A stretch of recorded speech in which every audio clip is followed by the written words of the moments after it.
Yo, what up, it's Stewart, and today I am doing another tag video. This tag was created by CARROW, another fellow author tuber on here. If you don't know who she is, her link's down below. You can go check out her video, her channel, subscribe, like, whatever, you know, do what you gotta do. But this tag is called the Author's Journey tag. She just created it, so I figured I would go ahead and do it. My phone's in front of me. I'm gonna be reading off the questions. It's not like a typical tag where it's got like first question, this and that. It's kind of like in categories with multiple questions, I guess, for each category. All that stuff's also down below if you want to do it. All these questions and categories are down below, so I'm just gonna be reading it off my phone and then just discussing with y'all like usual. The first category is call to adventure. When was the moment you knew you were going to sit down and write your first book? What's the story behind how this happened? The first actual writing book that I ever started on wasn't actually me sitting down to write it. It was actually a project for school. I know I've mentioned it before on my channel and other videos, but it was like I think a 9th grade English paper. I had to write a front and back short story or whatever. The teacher gave us like an opening half sentence to start off with, and we had to use that and then kind of improv the rest and stuff. And I wrote that, sending it in.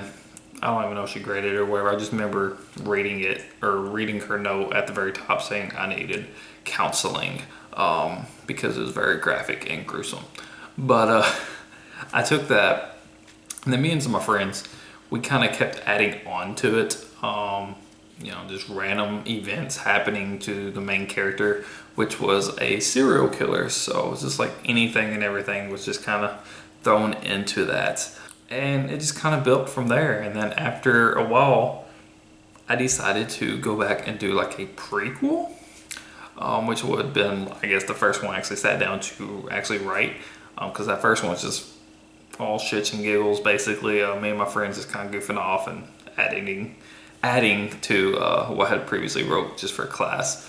But the prequel actually did the typical, kind of planning it out and actually trying to make it cohesive and be like a build up to the events of the second book, since he was like a serial killer. Kind of the first one would have been like what kind of pushed him to that, I guess. So that is what pushed me to like sit down and write it. The first one I actually sat down to write would have been that second one, that prequel, in a sense. The refusal of the call. What stopped you from writing in the first place? I didn't really ever have a passion to write, in a sense. Don't hate me, but I had, since I was like 9 years old, always like wrote song lyrics and stuff. That's just my way of coping with depression and anger issues and such. And then as I got older, I continued to write lyrics, and then I got into a rap group and did that for a while. And then it wasn't until all my beats got lost or stolen or whatever happened to them, and my microphone breaking and stuff, and I wasn't really capable of making music anymore unless I actually dropped a lot more money on stuff just to try to replace it all. And at that point, I didn't really have the funds to do that. So as a way to cope with it, express myself, I continued to write some songs that I never recorded. But then I heard one of my friends I used to play video games with always talk about her book and stuff, and it was like a fantasy type stuff, and I was like, you know what, I think I could do this. So I started doing it. But what actually prevented me or made me stop or whatever, I didn't really have it. I just didn't really have the desire. I was more wanted to express myself more, writing like lyrics for songs and stuff like that. That poeticness, I guess, of it. Instead of actually writing prose and actual story. Third category, crossing the threshold. The moment when you took the plunge and first started. Like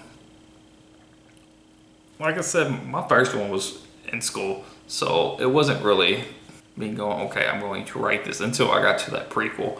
And that was just so what I had originally started for the school project, like I said, it was just a bunch of random nonsense. And I wanted to make it cohesive and actually give the main character a motivation of going on a killing spree. So that's kind of why I started the first book, the prequel. Next category, testing, trials, and allies. What did you learn during the drafting process? Did you encounter any difficulties? Was there anyone there to help you during this time? I found out during the drafting process for my fantasy, going to my debut novel, The Battle for Medagore. Since I've created this world, each draft, it seemed like I was tweaking the map a little bit and the distance, so it constantly rearranged chapters, which would also rearrange some of the scenes in the chapters, or taking them out of certain chapters and put in another. So that was a hassle.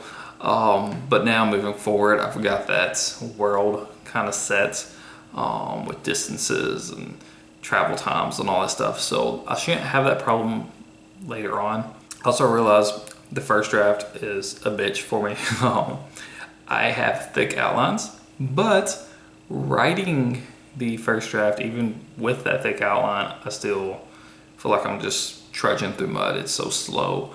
I've been doing writing sprints a lot here lately, and I feel like that's picked up that pace for me. But just writing it in general, it still feels tiresome, I guess. And actual difficulties, I would say probably just emotions. That's what I'm difficult with. I just wrote The Battle for Medagore without too heavy emotions or anything like that when I first wrote through it, or went through it and wrote it. And then I have a craft book, I think How to Write Emotion, or The Emotional Craft of Writing or something. And after I had completely wrote it, the first draft, did a bunch of other drafts and revisions and edits, and got ready to send it to my editor, I sat down and went through all the chapters where I wanted more emotion and got that book and kind of worked through it that way. So that was like the last thing I did before I sent it off to my editor. And was there anyone there to help you during this time? There were some people that encouraged me and helped me along the way. My wife, obviously. I even constantly just printed off copies of my drafts as I got them done and handed to her for her to look over it and make little edits and comments and stuff like that about it. I was also on Booksy, which is a online platform where you can publish free books or post on their free books and stuff for people to read, like Wattpad and stuff like that. And the community there was very supportive, encouraging, and I used them to bounce off ideas and kind of use them as my alpha readers and such. And there was actually a person I stumbled upon there. I was in a group that was wanting to write a giant collab type story. Each person was going to get a character, and it was going to be like a contest. And each week, I think we'd have to write a chapter with our characters, and then that next week they would be posted, and then the community as a whole would vote like their favorite ones or whatever.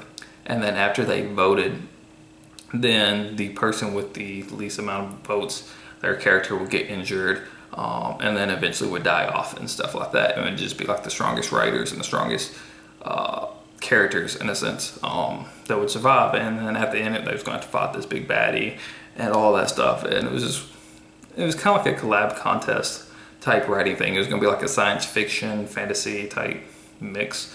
And I kind of started that. It fell through, and I don't know, I think we did like 2 or 3 chapters each of it, and then that's kind of where it stopped, and it never got completed.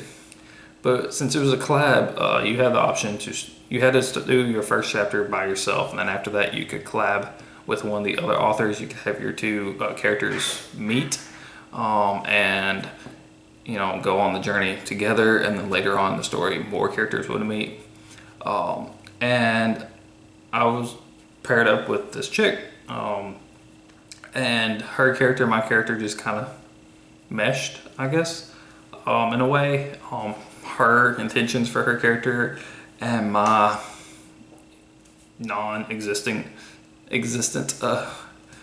plans for that character at that age, because I used Brighton from my Battle for Medagore story, but it was when he was younger, so I didn't really care, you know, whatever. She was more looking to write with somebody that her character, which was a female, could have a relationship type of bond with a male character. And at that point, I didn't have a wife for Brighton or anything, or if I had thought about it, I would just be like, you know, her character could be like a old girlfriend or whatever. It'd been fine. I hadn't really thought about that much. So we started that together, and then after that whole thing kind of fell out, we kept in touch, and then I had asked if I could use her character in my story. You know, I'd write for her or whatever, and I would send it just to make sure that that was still her character. You know, it lived up to what she had intended in a sense, and I was going to let her use Brighton for hers, because her story she was planning on writing with those characters would have been also when Brighton was younger, and this and that, and I had agreed not to kill her character off or without her knowing, just in case she didn't want it to die or whatever. You know, there's a bunch of deaths in my story. So that together kind of helped us bond, and we, you know, always kind of bouncing ideas off each other and helping each other out. Long story short, she finally was like, I don't really want you using my character because, you know, I don't know when I'm going to be able to write mine and complete it and put it out there, and I don't want her in your story being out there without me being able to do mine first, because people then would associate her as yours and I was ripping you off or something, or she was ripping me off. So I was like, all right, that's fine, you know. So I took her character out, changed the name, changed a few other details, worked it around, whatever. Made my own character kind of to fill the shoes. And that's how Kalama got into the story. So yeah. But she was my help, I guess, at times, my actual person help. I got her number, we talked on the phone, text, shot each other some emails, different stuff like that. The next category, the ordeal, the biggest obstacle to completing your book. For my original one, which has been called Left But Not Forgotten now, it's going to be a duology. At one point it was going to be a trilogy, but now it's just going to be a duology, which is the one I had originally written in school, and then that prequel, which whenever I release it, it's not going to be like that. It's going to be book 1 and book 2.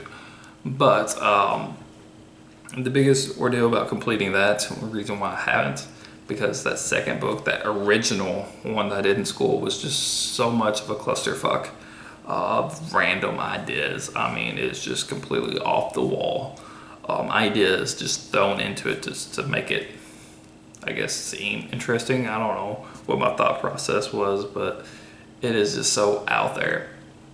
So having to actually redo all of that, and I mean all of it. The first book, I still never finished that prequel.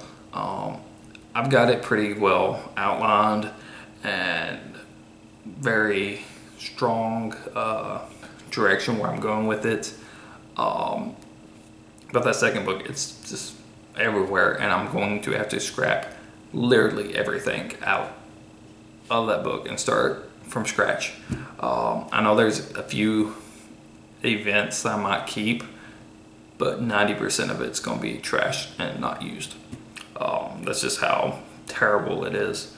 It's still going to kind of follow the same plot line, I guess, of the main character kind of being like a serial killer, but with the prequel and stuff, he's going to have more motivation, and he's not just going to be randomly killing people. He's going to have a reason for killing the people that he does kill now.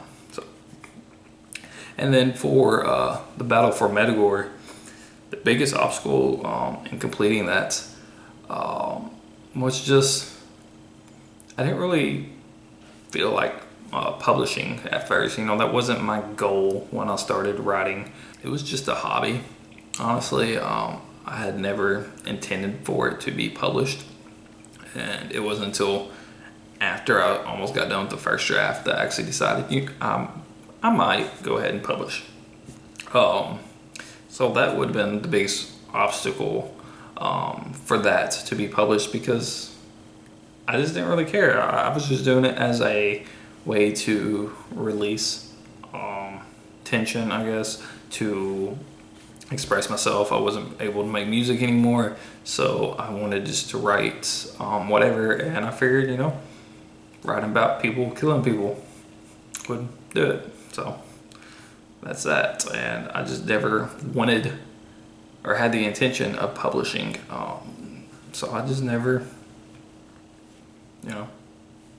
pursued it very well. So I wasn't constantly working on it. It took me 2 years to write the first draft of the Battle for Mandalore, and it took me about another year to write the second, third, fourth, and fifth draft of the Battle for Mandalore. Ooh. So then after all that, I published it, but just not really wanting to stay focused enough to publish it, because I had no intentions of it. Would have been my biggest ordeal.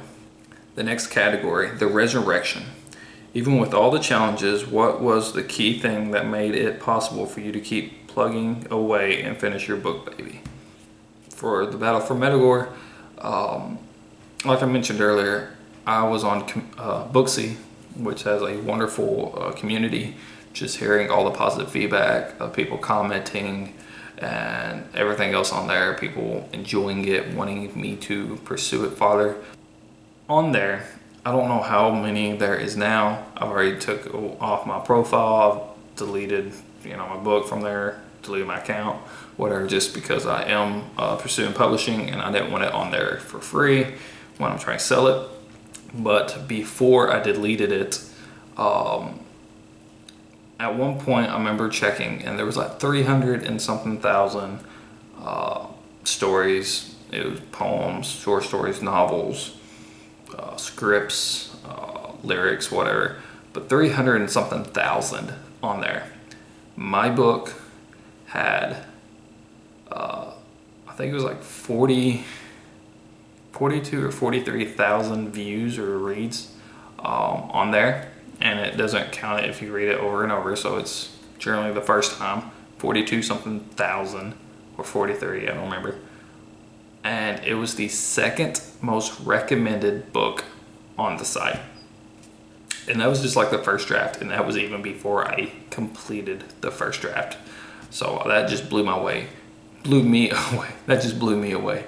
And besides all that, just all the positive comments and feedback, I had, I think 200 and something reviews on there, or comments or whatever, of reviewing the chapters. And just all of that positivity, kind of made it, it's like, you know what, maybe I am good at this. I don't know. So that's when I started to pursue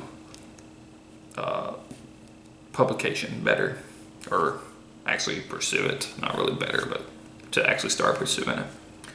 The road back, the publishing part of the trip. Despite if you decide to go self-publish or traditional, what was the journey like for you? I decided to go self-publish. I didn't really ever have any intentions on being traditionally published. There was a publisher that had opened up for submissions, and I did go ahead and send it to them. That was the only one that I submitted to, because I thought it would be cool to submit to them, whatever. And then they rejected it. Oh well. So I just went ahead and self-published. I wasn't really heartbroken over it or anything. I didn't really have any intentions on traditionally published. It's just something that kind of came up, and I was like, yeah, sure, whatever, I'll give it a shot. If not, oh well. So that's just kind of how I went about that. Finding my editor and stuff is real easy. I'm in some groups on Facebook, and there's one of the admins on one of the groups who is an editor, and he's worked with a lot of different people. I looked at his credentials at all the different books and short stories and everything else that he's edited. And then I've even reached out to some of the people that he had edited for and talked to them about how they liked working with him, and seen some samples of what he had edited to make sure, that he actually knew what he was doing. And it was all good, so I messaged him. It was real smooth. We cut up back and forth every so often. I never talked to him on the phone or anything. It was just all through emails and messages on Facebook, whatever. But we joked around. And then my cover and formatter, I had them done by the same people. I think their work is amazing. It took a lot longer than what I had intended. When I first inquired for it, it was either like March or April last year, 2018. I had messaged them about it. They was booked up. They said that they get to it in October, and they gave me October 11th as the day. So I was all right. So, I kept going through my edits and this and that at that point. And then October came around, the 11th came around, didn't hear anything from them. A couple days passed, didn't hear anything from them. And then I finally had messaged them on, I think, the 15th. And they said that they was just starting. They had marked it down on their end that it was going to be the 15th, which was a Monday, I believe. Because I think the 11th was like a Thursday. And they said that they just marked down the 15th. On this Monday, they probably said the 11th, and then later decided the 15th since that's the beginning of the week. I don't know. But they apologized for that, whatever. They was nice to work with, but they took a lot longer than what I had originally been told. They had told me that it would take about 2 weeks for them to do some mock-ups. I would get it, I would get to look over it, give them any changes, and then be about another week, and they would have like a finished product for me basically. And then after that, however long for the formatting, which at that point I didn't have my formatting ready. So they just kind of put that on hold or whatever for the formatting, but for the cover, I was told, basically within a month I should have it. So I was hoping to release it in December because my birthday's in December. And I had planned on releasing it for like my birthday, right before Christmas. But at that point, I still hadn't really gotten much from them. I think I hadn't received my mock-ups by then, but I hadn't received a finished product, and I didn't until February, I believe, when I finally got my finished cover. So instead of it being done, late October, early November, it wasn't until February. And then I didn't get my formatting done until a little bit after that, because by that point I did have my editing all done and squared away. It was ready for format. So that took a lot longer. They would just kind of go absent for a while, and they'd come back and give me an excuse. Somebody was sick, something happened, whatever. Which I wasn't really in any hurry or anything. I'm still publishing. It was my first book. I didn't really have a deadline. I knew not to set a release date until I was ready because I didn't want to be crunching on time trying to get it done and released by that point. So I hadn't even announced anything yet. I just told people, hopefully spring, maybe summer of 2019 it'd be out. I didn't really have a date set until I had it ready to go. After I had the cover, the formatting, everything plugged in to Ingram Sparks and KDP and all that stuff, that's when I would actually be like, this is when it's coming out. So I wasn't really too worried about how long it took, but there was times that it would go a couple weeks to maybe even a month without even hearing from them, even after I've reached out, like, hey, just checking in, see how this is going, whatever. And I wouldn't hear back from them for a while, or I would have to send them 2 or 3 messages or emails before they would respond. So, yeah. And then the final category is final image. You went there and came back with your book in your hands. Talk to us about how that felt when you were there, either holding it in your hands or such. Once I got the book, I have a video up on here if y'all want to go check it out. I'll go ahead and link it down below too. It was my proof copy unboxing. Whenever I had first ordered the proof copies for me to kind of read through and stuff from Amazon. But when I had gotten that, it was just like amazing. I couldn't believe it. It felt surreal. And just having it, after having to wait however many months for the cover and the formatting and stuff, like I said, they did an amazing job with the cover. They did an amazing job with the formatting. I love it. They were slow and not responsive a lot of times, but they was very talented in doing their job. And I'm very appreciative of it. It was well worth the wait and well worth the money spent. And, I couldn't be happier with that. And, just watching that video, you can probably see it's just like me, like, look at it. It's so pretty. So that's just kind of, how I felt. It was all worth it. Every penny I put into that book, I'm proud of it. That's something I will always cherish. And yeah, that is my author journey tag. Again, Carrow Brown's the creator of it. Her channel's links down below. If you scroll all the way down, there's a bunch of other author tubers channels linked down below, and a schedule for when they do some live write-ins during the week, and you might occasionally see me pop in on camera on there, depending on what I have planned or have going on or whatever for that day, whether it's work or whatever. I try to join when I can. Doesn't always happen.